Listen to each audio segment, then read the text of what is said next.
En septiembre de 1941, el ejército alemán toma la histórica ciudad de Novgorod, de gran valor simbólico y estratégico.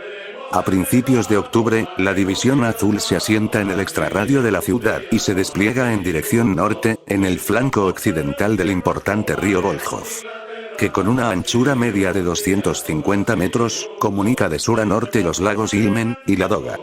Con la llegada del contingente español, empiezan a tomarse posiciones para asaltar la orilla oriental del río en manos soviéticas. El 11 de octubre la división hizo el relevo a la 18ª división alemana cerca de Shinsk, momento en el que quedó encuadrada en el 38º cuerpo del ejército. La misión de la división era cubrir unos 50 kilómetros de Lukovo, que iba desde el margen oeste del río Volkhov, hasta Kurisko, en la ribera este del río Ilmen. El cuartel general de la división, con Muñoz Grandes al frente, se encontraba en Novgorod. El sector norte de la división era el más conflictivo del frente y estaba defendido por el batallón 29, que fue el primero en entrar en contacto con el enemigo el 12 de octubre, sin ni siquiera haber realizado el relevo al completo y tener las defensas preparadas ni reconocer el terreno. Entre el 14 y el 22 de octubre tiene lugar la primera batalla de Volkhov, en la que tropas españolas y alemanas consiguen vencer la dura resistencia y cruzar por primera vez el río en botes de goma. El 22 se asegura finalmente una cabeza de puente, quedando bajo control las localidades de Sidno y Esmeisko, siendo los participantes condecorados. Durante los últimos días del mes se produjeron nuevas incursiones que tuvieron como resultado la toma de poblaciones como Milikino, Tigoda y Dubrovka. Todas estas poblaciones, aunque eran mantenidas, fueron atacadas por el Ejército Rojo, causando importantes bajas. El 1 de noviembre, el general Karl von Rock ordena una operación para limpiar el sector entre los ríos Volkhov y Mesta, y arrasar toda la posición defensiva soviética para liberar la cabeza de puente de Novgorod y despejar la importante ruta desde esta ciudad hacia el este. La operación no se podía poner en marcha debido a que las posiciones españolas recibían fuego incesante de artillería y morteros, y el crudo invierno empezaba a causar bajas por congelación. El día 8, el batallón 1-269 recibe la orden de tomar una posición de avanzada en las poblaciones de Posad, Otensky y Poselok. Al amanecer del día 12, empieza la batalla de Posad. Durante 2 días se suceden los bombardeos aéreos, los ataques de artillería e incluso combates cuerpo a cuerpo con arma blanca, acaban diezmando las fuerzas españolas, que se retiran de Poselok hasta Posad, habiendo perdido más de 100 hombres. Entre los días 16 y 19, sufren un nuevo ataque, aún más intenso, con bombardeos y fuego de ametralladoras. Durante el resto de noviembre, la situación era crítica para los avanzados, que sufrían grandes bajas y la temperatura rondaba los menos 30 grados. La zona estaba rodeada de bosque, y la única vía de evacuación era un camino que lo atravesaba, entre Posad y Sidno, corriendo un alto riesgo de ser copados por el enemigo.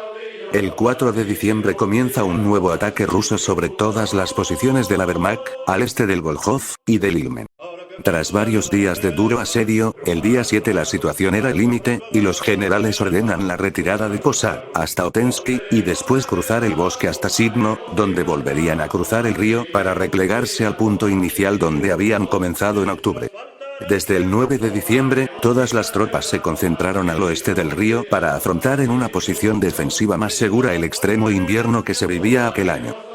Sin embargo, la presión soviética no cesaba, se sufrían ataques aéreos y de artillería desde la otra orilla, y durante la Nochebuena y Navidad se produjeron varios golpes de mano violentos en las líneas españolas. El día 27 se produce la cruenta batalla de la posición intermedia. Había un puesto de vigilancia en un cerro entre los pueblos de Udarnik y Lobkovo, que estaba protegido por un pelotón. En una incursión soviética todos los soldados de la posición fueron víctimas del ataque, horas después sus compañeros hallaron sus cadáveres desnudos y clavados en la nieve con picos y bayonetas. El comandante García Rebut organizó un golpe rápido de revancha en las trincheras enemigas, provocándoles un elevado número de víctimas.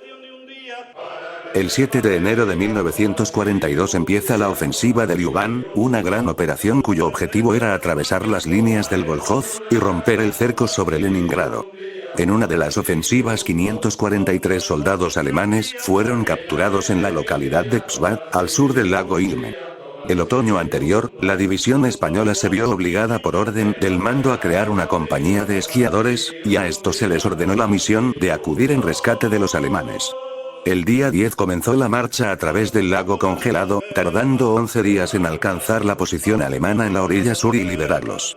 En el trayecto, con tormentas de nieve y temperaturas inferiores a los -50 grados, la compañía sufrió más de 100 bajas por congelaciones graves, casi una veintena de soldados sufrieron la amputación de ambas piernas. La compañía recibió por ello 32 cruces de hierro, siendo una de las más condecoradas de los ejércitos del norte. Tras repeler la ofensiva, el frente se estabilizó el resto del invierno, participando la división en algunos golpes de mano. Al comienzo de marzo, varios generales diseñan la Operación Predador, cuyo objetivo era acabar con una posición soviética que resistía al oeste del Volkhov desde la ofensiva de invierno. La operación comenzó el 15 de marzo, y participaron inicialmente en ella el batallón Román, y algunos grupos de artillería. En el transcurso de la batalla y en los meses siguientes, más unidades españolas se sumaron a combatir la Bolsa, hasta que el 28 de junio, tras la rendición del general Blasov, el alto mando de las Fuerzas Armadas proclamó su victoria en el frente del Volkhov, llegando a su fin las operaciones españolas en este escenario. A principios de agosto de 1942, Hitler ultimaba los detalles de la inminente Operación Nordlicht, que ejecutaría el definitivo asalto a Leningrado. A la división española se le encomendará la misión de asediar las ciudades del flanco sur. Durante todo el mes, las compañías se fueron trasladando en ferrocarril de forma escalonada desde Novgorod hasta Novolisino, desde donde irían tomando posiciones en torno al sector de Kolpino, un importante arrabal industrial de la capital. A finales de mes, el traslado se dio por concluido. El cuartel general de la división se instaló en un palacete de los zares en Pokrovskaya, y el hospital de campaña, junto con otros centros de servicios y los de la 121 alemana, en la contigua localidad de Mestelevo. Las diferencias respecto al frente anterior eran notables. La zona rural y pantanosa del Volkhov cambió a una totalmente llana y más urbana, aunque también parcialmente boscosa, donde se situaban las numerosas poblaciones del área metropolitana de Leningrado. El frente asignado tenía una anchura de 29 kilómetros, y se situaba a ambos flancos de la carretera y del ferrocarril hacia Moscú, que estaba bloqueado. Dicho frente se dividía en 4 sectores: Pushkin, Pavlovsk, Federovskoye y Krasny Bor. Las tropas asediaban las ciudades de las afueras, esperando el inicio de la operación para asaltarla, pero se enfrentaron a una férrea defensa soviética. Durante todo el mes de septiembre sufrieron duros ataques de artillería, recibiendo de media más de 200 disparos diarios. Tan solo en Kolpino, más de 40 baterías defendían la línea. Debido a la ofensiva de Siniavino soviética en Enjei, al sur de Leningrado, que comenzó el 27 de agosto de 1942, todas las fuerzas de ataque alemanas fueron reubicadas allí para repeler el ataque soviético. Después del final de los intensos combates en Enjei, el 11º ejército alemán ya no tenía suficiente poder de combate para llevar a cabo con éxito la Operación Nordlicht, y esta tuvo que cancelarse. Durante el otoño el frente se estabilizó en la misma línea sin sensibles avances ni retrocesos. El punto más conflictivo fue el meandro del río Izora, en los alrededores de una fábrica de papel. En este sector, ambos frentes contactan directamente y se desarrolla una guerra de trincheras. Ambos bandos llevan a cabo frecuentes incursiones con patrullas y golpes de mano para mejorar sus posiciones. La división continúa estancada en esta zona. Sufre numerosas bajas, por ataques de artillería, francotiradores, y por los asaltos de trincheras a uno y otro lado de las líneas. Desde la llegada al nuevo frente hasta final de 1942, se producen 257 muertos, 1051 heridos, y un congelado.